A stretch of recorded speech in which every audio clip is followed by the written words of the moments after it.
جی علی بھائی السلام علیکم.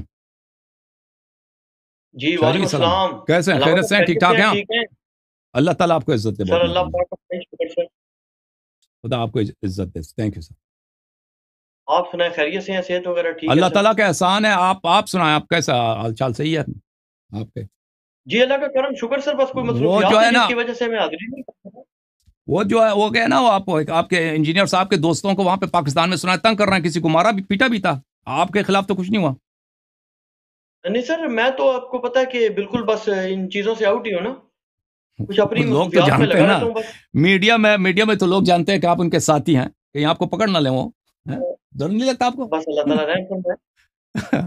اچھا, امید رکھتا ہوں اچھا کہ سر. انشاءاللہ یہ معاملہ جو ہے نا تکفیر وغیرہ کا, یہ انشاءاللہ خیریت سے نکل جائے اور اللہ تعالیٰ سب کی اللہ بھلائی خیر. کرے اور آپ کی حفاظت کرے انشاءاللہ. آمین. ہمیں افسوس ہوا کہ جی یہ آمین. ایسا واقعہ پیش آیا اور ان کے کسی شاگرد کو بری طرح, اس کا کلپ بھی آیا تھا, مارتے تھے وہ لوگ سڑک پہ ہیں. جی سر. جی اچھا, حکم کریں علی علیہ السلام. اچھا سر, آپ سے نا میرا سوال ایک دو شارٹ سوال کروں گا, زیادہ لمبا چوڑا نہیں. آپ سے ٹائم لوں گا انشاءاللہ.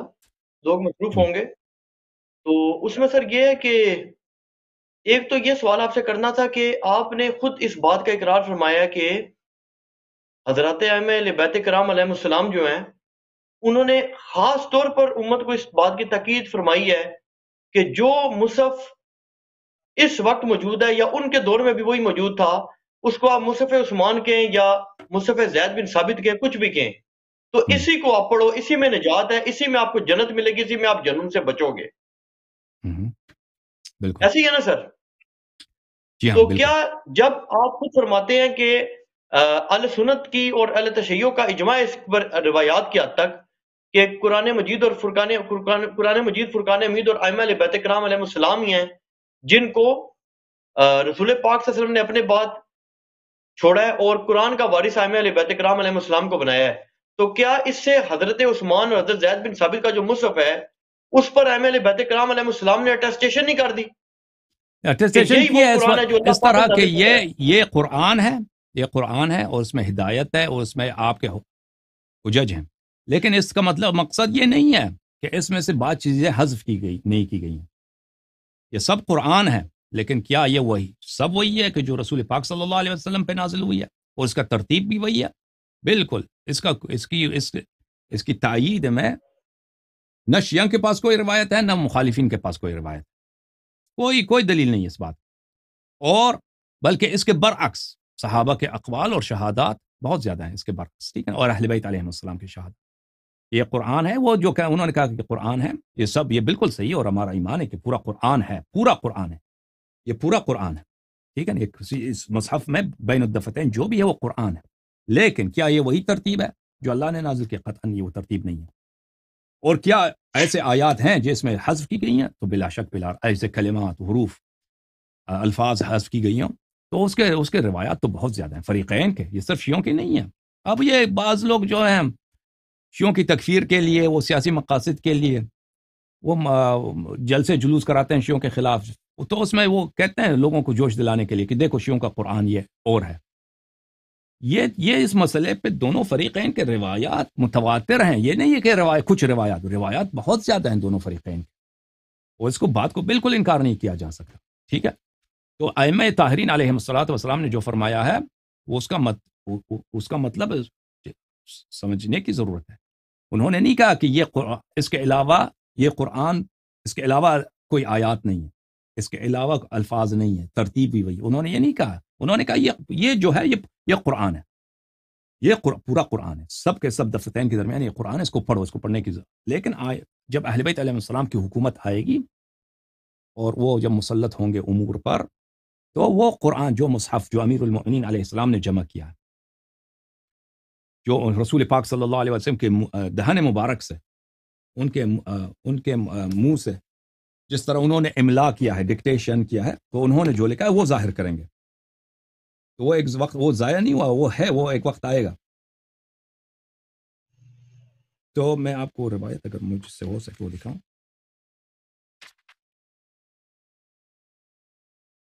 یہ ہے کتاب سلیم ابن قیس, جلد نمبر 2 صفحہ نمبر 657 ہے یہ. فرمایا کہ ان یا طلحہ ان كل آیت انزلها الله في كتابه على محمد صلی اللہ علیہ وآلہ عندي باملاء رسول اللہ صلی اللہ علیہ وآلہ وخطی بیدی.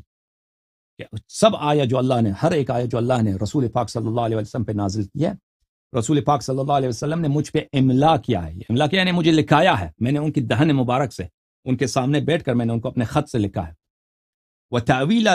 وتأویل كل آیت انزلها اللہ علی محمد صلی اللہ علیہ وآلہ، اور اس رسول پاک صلی اللہ علیہ وسلم نے پھر ہر آیت کی تفسیر کی ہے، وہ بھی میں نے لکھا ہے، میرے پاس موجود ہے. ٹھیک ہے، تو وہ تو مصحف امیر المؤمنین علیہ السلام کی جب بات ہو رہی ہے وہ ہے. تو اس میں کیا، اس میں اختلاف ہے موجودہ قرآن کے ساتھ؟ جی ہاں، اس میں اختلاف ہے، اختلاف ہے. تبھی تو ابو بکر عمر نے اس کو قبول نہیں کیا تھا، اختلاف ہے. جی سر مزید بولیں. اچھا، اس میں سر میں گزارش کروں نا کہ جہاں تک آپ فرما رہے ہیں نا کہ ترتیب کا جو مسئلہ بتا رہے ہیں نا، اس میں تو میری جہاں تک معلومات ہیں بہت کم معلومات ہیں، لیکن اس میں آپ سے دو گزارشات کروں گا. ایک تو یہ ہے کہ میری جہاں تک معلومات ہیں، جن اہل علم اہل سنت سے میرا واسطہ ہوا ہے، وہ بھی ترتیب نزولی اور یہ جو مصحف کی ترتیب ہے نا، اس کو ایک نہیں مانتے. بالکل، یعنی اس میں تو ان کا بالکل آپ سے نہیں ہے، وہ تو اہل سنت بھی اس بات کے قائل ہیں کہ قرآن کی جو ترتیب جس ترتیب سے نازل ہوتا ہے لازماً نہیں ہے کہ یہ وہی مصحف کی موجودہ ترتیب جی وہی ہے. بالکل بالکل. جو ترتیب دوسری جمع ہے، بات، جس کو ترتیب التلاوہ کہتے ہیں نا، ترتیب التلاوہ جی اور سر، ترتیب النزول، یہ تو سب جانتے ہیں کہ یہ ایک نہیں ہے، جی ایک نہیں ہے. لیکن جی یہ سر، ترتیب تلاوہ جو ہے، ترتیب تلاوہ یہ کس کا کام ہے؟ ٹھیک ہے نا. بعض صورتیں تو ہمیں پتہ ہے، بعض سور جو ہیں کیونکہ وہ مشہور سور ہیں قرآن مجید کے، اور ایک دو اس ترتیب میں، ترتیب جمع یا ترتیب تلاوہ ہے، اس میں دو باتیں، ایک تو صورتوں کی ترتیب جو ہے نا، پہلے سورہ فاتحہ ہے، پھر سورہ بقرہ، سورہ آل عمران، اس طرح صورتوں کی ترتیب. پھر ہر صورت میں ہر سورے میں آیات کی ترتیب ہے. تو یہ کس کا کام ہے؟ یہ کیا نبی کریم صلی اللہ علیہ وسلم کا کام ہے؟ بلا شک بلا رائے جو سوروں کی جو ترتیب ہے، پہلے سورہ فاتحہ ہے، پھر سورہ بقرہ ہے، پھر سورہ آل عمران میں، اور آخر سورہ والناس ہے، یہ بلا شک بلا رائے یہ ترتیب صحابہ کا ہے، یہ ان کی اپنی اجتہاد ہے، انہوں نے اس ترتیب سے لکھا ہے، یہ اللہ کی جانب سے نہیں ہے، اور نہ رسول صلی اللہ علیہ وسلم نے کوئی ایسا وصیت کیا. اب رہی بات ترتیب جو سوروں کے درمیان آیات کی جو ترتیب ہے، یہ کس کا کام ہے؟ یہ کس کا کام ہے؟ کیا یہ صحابہ کا کام ہے یا یہ رسول کریم صلی اللہ علیہ وسلم کا کام ہے؟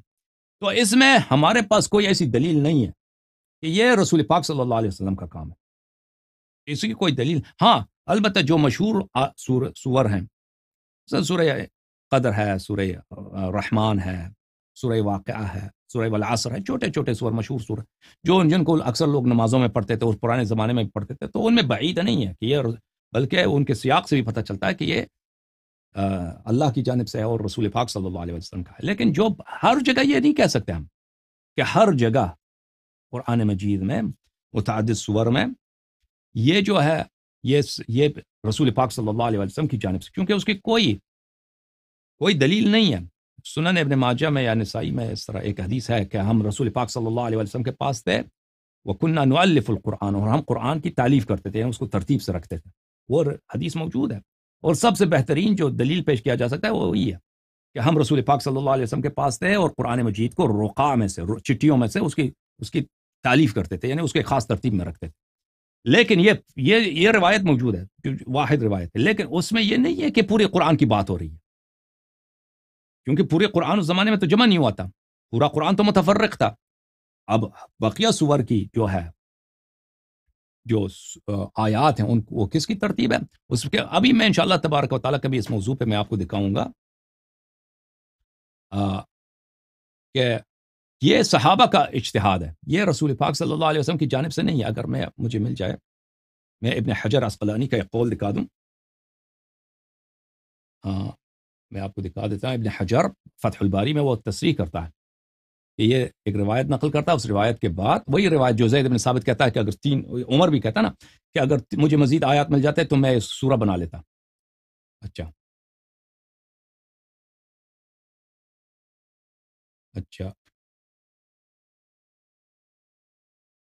یہ دیکھیں، یہ کتاب ہے مجمع الزوائد و منبع الفوائد، ہیثمی کی روایت کافی مشہور ہے، یہ زید بن ثابت سے بھی ہے، عمر سے بھی ہے. الجزء السابع چاپ دار الفکر. یہاں پر ملاحظہ فرمائیے حدیث نمبر 11,062 میں، حدیث نمبر 11,062. اچھا یہ ہے کہ ات الحارث ابن خزمہ بہاتین الآیتین من سورۃ براءہ. یہ حارث ابن خزمہ یہ دو آیتیں لے کے آیا. لقد جاءکم رسول من انفسکم الی عمر بن الخطاب فقال من معك على هذا قال لا ادری. اس نے کہا کہ وہ ایک اور شاہد کی ضرورت ہے، کیونکہ یہ جس طرح انداز سے قرآن جمع کر رہے تھے نا، وہ انہوں نے اعلان کیا تھا کہ جس کے پاس قرآن ہے لے کے آ جائے. تو لوگ ان کے پاس آیتیں وغیرہ ہوتے تھے لے کے آتے تھے، تو ہر آیت کے لیے دو شاہد طلب کرتے تھے. یہ طریقہ کار تھا قرآن جمع کرنے کا. تو اس کہتا ہے شاہد ایک اور لے کے آؤ. وہ عمر خود بھی شاید وہ آیا تھا نا، آئے رجم لے کے آیا تھا، اس کے واقعہ کافی مشہور ہے. تو اس کے پاس کوئی اور شاہد نہیں تھا، تو اس لیے آئے رجم کو ان لوگوں نے قرآن میں نہیں لکھا، کیونکہ عمر کے پاس شاہد نہیں تھا. لیکن بعد میں آخر تک وہ اصرار کرتا تھا کہ یہ قرآن کا جز ہے. اس نے کہا تو میں نے بھی سنا تھا رسول اللہ صلی اللہ علیہ وآلہ وسلم سے. فقال عمر انا اشهد لسمعتها. عمر نے بھی کہا میں نے سنا. ثم قال لو كانت 3 آیات لجعلتها سورة على حده. اس نے کہا کہ بھئی اگر یہ ایک اور آیا ہوتا نا، ہم اس کو ایک سورہ بنا لیتے، ایک سورہ ہم خود بنا لیتے، لیکن مزید دو آیتوں کا سورہ تو نہیں بن سکتا. فانظروا سورة من القرآن فضعوا فيها. عمر نے حکم دیا کہ بھئی قرآن کے کسی بھی سورہ میں اس کو ڈال دینا، کسی بھی سورہ کا انتخاب کر لو، اس میں لکھ دینا، بس ختم کر دو اس کو. فوضعتها في آخر سورة براءة. تم زید بن ثابت فرماتے ہیں کہ میں نے اس کو سورہ برات کے آخر میں لکھ دیا. اچھا یہ تو کئی کتابوں میں اس کی ہے. اس روایت کے نقل کے بعد فتح الباری میں ابن حجر کہتے ہیں، فتح الباری الجزء التاسع شاب دار المعرفہ صفحہ نمبر 15 میں، واما قول عمر لو كانت 3 آیات، اگر یہ آیتیں 3 آیتیں ہوتی، فظاہرہ انہم كانوا یؤلفون آیات السور باجتہادہم. اس آیت کی دلالت یہ کرتی ہے، یہ روایت کہ سور میں ہر سورے میں جو آیات ہیں ان کی ترتیب بھی صحابہ کی اجتہاد ہے، صحابہ کی اجتہاد ہے. اب انہی کے اجتہاد میں سے آیت تطہیر، دیکھیں آیت تطہیر جو ہے اس کو کہاں لگا دیا؟ ازواج کے درمیان میں، پیچھے سے بھی ازواج، آگے سے بھی، بالکل اس کا سیاق اس سے نہیں ملتا. آپ آیت تطہیر پڑھیں، پہلے بھی، اس سے پہلے بھی آیات ازواج سے خطاب ہے، اس کے بعد بھی آیات ازواج سے خطاب ہے، بیچ میں جو ہے انما یرید اللہ لیذھب عنکم الرجس اہل البیت، یہ بالکل اس کا سیاق مختلف ہے، ما قبل اور ما بعد سے مختلف ہے. اور کوئی بھی حدیث نہیں ہے کہ نبی کریم صلی اللہ علیہ وسلم نے اس آیت کو ازواج والی آیت کے ساتھ تلاوت کیا. اس آیت کی تلاوت کے روایات بہت زیادہ ہیں. آیت تطہیر 30 سے زیادہ صحابی سے روایت کیا. ہر دفعہ رسول پاک صلی اللہ علیہ وسلم نے انما سے شروع کیا اور پنجتن پاک سے خطاب کیا. اس آیت کو پڑھا انما یرید اللہ سے، ازواج سے نہیں پڑھا اور ان آیات کے ساتھ نہیں پڑھا. اب اس کو وہاں پہ ڈال دیا، ٹھیک ہے نا. اب اس کی سیاق کہاں سے ملتی ہے میں آپ کو بتاتا ہوں، اس کی سیاق کہاں سے ملتی ہے. سورہ دہر میں، سورہ انسان میں آپ کو دکھا دیں. سورہ رحمان،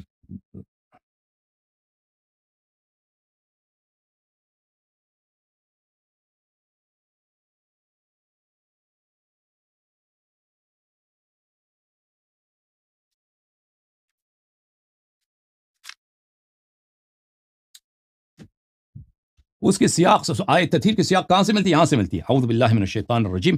ان الابرار یشربون من کأس کان مزاجها کافورا عینا یشرب بها عباد اللہ یفجرونها تفجیرا یوفون بالنذر ویخافون یوما کان شره مستطیرا ویطعمون الطعام على حبه مسکینا ویتیما واسیرا انما نطعمكم لوجه الله لا نريد منكم جزاء ولا شكورا انا نخاف من ربنا يوما عبوسا قمطريرا فوقاهم الله شر ذلك اليوم ولقاهم نظرة وسرورا وجزاهم بما صبروا جنة وحريرا. یہاں سے ملتی ہے انما يريد الله يذهب عنكم الرجس اهل البيت ويطهركم تطهيرا. یہاں سے ملتی ہے، لیکن بالکل وہاں سے نہیں ملتی. اب ان کے اپنے کتابوں میں دلائل بہت زیادہ ہیں کہ آیات کی بھی جو ہے، آیات سورتوں میں جو آیتیں ہیں وہ بھی ان کی ترتیب بھی صحابہ کی اجتہاد میں سے. جی سر مزید بولیں.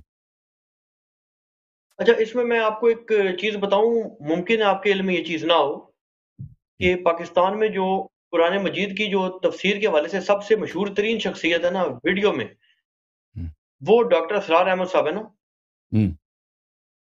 تو ان کی عوام الناس کے لیول پہ نا بہت ہی زیادہ ان کی تنظیم کام بھی کرتی ہے، اور اس کے علاوہ سب سے زیادہ لوگ جو قرآن مجید کی تفسیر کسی بھی شخص کی سنتے ہیں نا، کسی بھی مسلک سے ہوں، وہ ڈاکٹر سرار احمد صاحب کی سنتے ہیں، میں نے بھی سنا تھا، تو اس میں نے ڈاکٹر صاحب کی زبان سے ایک جملہ خود سنا تھا، انجینئر صاحب کے بھی وہ استاد ہیں، کہ ڈاکٹر صاحب فرماتے تھے جی کہ مجھے بھی اس چیز کا نا بڑا ذوق پیدا ہوا تھا کہ یہ جو شان نزول ہے نا اس کو میں کھنگالوں.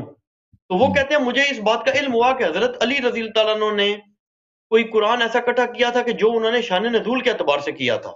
یہ ڈاکٹر صاحب نے چیز کہی نا، تو انہوں نے کہا جی کہ میں نے اس پہ محنت بھی شروع کر دی تھی اور اچھی خاصی محنت میں نے کی، اچھا خاصا کام بھی کیا، لیکن وہ کہتے ہیں یہ اتنی بڑی میرے لیے مصیبت اور پریشانی بن گئی کہ ایک تو مسئلہ یہ ہے کہ روایات میں مختلف تضاد ہے کہ جی کون سی پہلے ہے کون سی بات. دوسرا کہتے ہیں کہ یہ مسئلہ بنا کہ اگر ایک کول آ بھی رہنا تو اس کے رد کے اوپر پھر پتہ نہیں کتنے کول ہیں، پھر راویوں کے اوپر بحث ہے کہ جی راوی فلانا یہ ہے فلانا یہ ہے. تو وہ کہتے ہیں الٹیمیٹلی میں نے اس کام سے جان چھڑا لی. حالانکہ وہ کہتے ہیں میری بڑی شدید خواہش ابھی بھی ہے، ابھی بھی ڈاکٹر صاحب کہتے تھے آپ تو فوت ہو چکے ہیں، وہ کہتے تھے مجھے اس بات کی بڑی خواہش ہے کہ شان نزول کے اعتبار سے اگر مجھے کوئی قرآن ملے نا تو اس سے فائدہ یہ ہے کہ سیرت النبی کلیئر ہو جائے گی. نہیں وہ اس کو پتہ ہوگا کہ وہ ایک جاہل آدمی، یہ جو آپ باتیں کر رہے ہیں نا، اگر انہوں نے شاید اس طرح نہیں کیوں، کیونکہ یہ تو ابتدائی باتیں ہیں بھائی. شان نزول کی وہ کہاں سے ملے گا آپ کو؟ مصادر تو معلوم ہے، تفسیر طبری ہے، تفسیر ابن ابی حاتم ہے، تفسیر در منثور ہے، اس کے علاوہ آپ کے پاس کیا؟ اس کے علاوہ تو مصادر ہے نہیں کہ مجھے مل جائے. کہاں سے ملے گا آپ کو؟ وہ ملنا ہی نہیں ہے آپ کو، وہ بس وہی ہے جو کتابوں میں موجود ہے، بقیہ تو ضائع ہو چکا ہے سب کچھ. اب آپ کو کہاں سے ملے گا کہ ایسی کتاب مل جائے جس میں سب قرآن کا شان نزول موجود ہو؟ یہ سب ایسے علوم ہیں جو ضائع ہو چکے ہیں بھائی، بھول چکے ہیں. اب کوئی کہہ دے کہ میں تلاش کرتا ہوں کہ مجھے مل جائے، کہاں سے تلاش کرو گے؟ کتابیں معروف مشہور ہیں. اچھا ایسی باتیں ہیں کہ مثلا مصر میں اور سعودی عرب میں ایسے کتاب خانے ہیں جہاں پہ مخطوطات بہت زیادہ ہیں، اور وہ کسی کو ہاتھ نہیں لگانے دیتے. یعنی وہ مخطوطات ایسے ہیں کہ وہ ان کے اپنے لوگ دیکھ سکتے ہیں، ان کو دوسروں کو نہیں، یعنی باہر کے آدمی کو نہیں. اس میں بہت ہاتھ لگانا بہت مشکل ہوتا ہے، اور وہ ان کو نشر بھی نہیں کرتے. ایسے نہیں ہے کہ وہ ان مخطوطات کو نکالتے ہیں، اس کو آہستہ آہستہ چھاپیں گے. یعنی ہزاروں کی تعداد میں عالم اسلام میں ایسی کتابیں ہیں جو آج تک وہ دن کی روشنی نہیں دیکھی انہوں نے. یہ جو کتابیں ہمارے پاس ہیں ان میں سے اکثر جو ہمارے پاس ابھی موجود ہے، بعض تو کتابیں مشہور ہیں، بخاری، مسلم، سنن ترمذی، لیکن جو مثلا یہ کتاب ہے تفسیر طبری، اتنی مشہور کتاب، یہ بہت عرصے تک یہ مفقود تھا. یہ 60-70 کی دہائی میں اس کا ایک نسخہ مل گیا، وہاں پہ یمن میں مل گیا. یمن میں اس کا نسخہ مل گیا تو مصر میں سے وہاں سے بہت سارے علماء گئے، مصر کی گورنمنٹ نے بھیجا ان کو کاپی بنا دی، پھر اسی کو جو ان لوگوں نے مشہور کرا دی، تشہیر کرا دی. ٹھیک ہے نا؟ اگر وہ نسخہ نہ ملتا تو یہ بھی ضائع ہو چکا ہوتا. تو آپ کی خدمت میں عرض کریں کہ وہ کتابیں، وہ تو ڈاکٹر اسرار احمد کو کوئی نہیں دکھائے گا، وہ جو کتابیں مصر میں ہیں، وہ میں نہیں سمجھتا کہ وہ کبھی گئے ہیں وہاں پر ان مخطوطات کو دیکھنے کے لیے، کیونکہ وہ مخطوطات کو پڑھنا بہت مشکل ہوتا ہے اور وہ کسی کو دیتے بھی نہیں. لیکن جو موجودہ ہمارے پاس جو کتابیں ہیں، اور ان کتابوں میں بہت کچھ پتہ چل جاتا ہے، یعنی مصادر کا پتہ چل جاتا ہے کہ مصادر کون کون سے ہیں. تو ان میں تو ایسی کوئی بات آپ کو نہیں ملے گی کہ پوری قرآن، کسی کو امید بھی ہو نا کہ ہمیں پورا قرآن کا شان نزول مل سکتا ہے، یہ تو امید رکھنا ہی غلط ہے. جو ہے ہمارے پاس وہی ہے. جی مزید بولیں. اچھا ایک چیز اس میں اور بھی گزارش ہے نا آپ سے، جی کہ حضرت مولا علی علیہ السلام نے جو قرآن مجید اکٹھا فرمایا ہے، اسی طرح جو آپ صحابہ کرام کے بارے میں بھی فرماتے ہیں جی انہوں نے بھی اکٹھا کیا ہے، جس پہ اختلاف تھا یہ تھا. اس کے بارے میں ایک رائے یہ بھی دی جاتی ہے کہ یہ بیسیکلی اس زمانے میں نا لوگ لکھا کرتے تھے، اور جیسے آج کل بھی آپ دیکھ لیں کہ جو تفسیر ہوتی ہے نا اس کے نیچے ہر صفحے کے نیچے نا ایک وہ حاشیہ بولتے ہیں اس کو، فٹ نوٹ کیا بولتے ہیں اس کو، وہ لکھ دیتے ہیں، یا اس کی ایکسپلینیشن لکھ دیتے ہیں، یا اسی کے ساتھ اس کی تفسیر چھوٹی موٹی لکھ دیتے ہیں. تو وہ کہتے ہیں جی بیسیکلی چیز یہ ہے کہ اس قسم کی چیزیں تھی، اور اس میں تو آپ دیکھیں نا آج بھی اختلاف ہے. یعنی آپ کی جو تفاسیر ہیں، ایون اہل سنت کی اگر آپ کتب کھولیں نا، میرے جیسا ایک عام بندہ بھی کھولے، تو کیا اس کے اندر اختلاف نہیں پایا جاتا؟ ایک حدیث دوسری کے ساتھ نہیں ہو جاتی؟ کیا تفسیر کی کتابوں میں اختلافی روایات نہیں ہو جاتی؟ تو وہ کہتے ہیں بیسیکلی وہ تفسیری روایات تھیں جو انہوں نے خود لکھی تھیں، یا رسول پاک صلی اللہ علیہ وسلم سے حدیث کے تحت لکھی تھی، واللہ عالم. لیکن قرآن کا جو ٹیکسٹ ہے اس میں کوئی گڑبڑ نہ اس بلا نہیں تھی. ایک یہ رائے دی جاتی ہے. دیکھیں اس کا آپ انتظار کریں، ہم جب یہ تو ایک تعویل ہے بھائی، تعویل ہے جو نصوص سے یہ نہیں ملتے.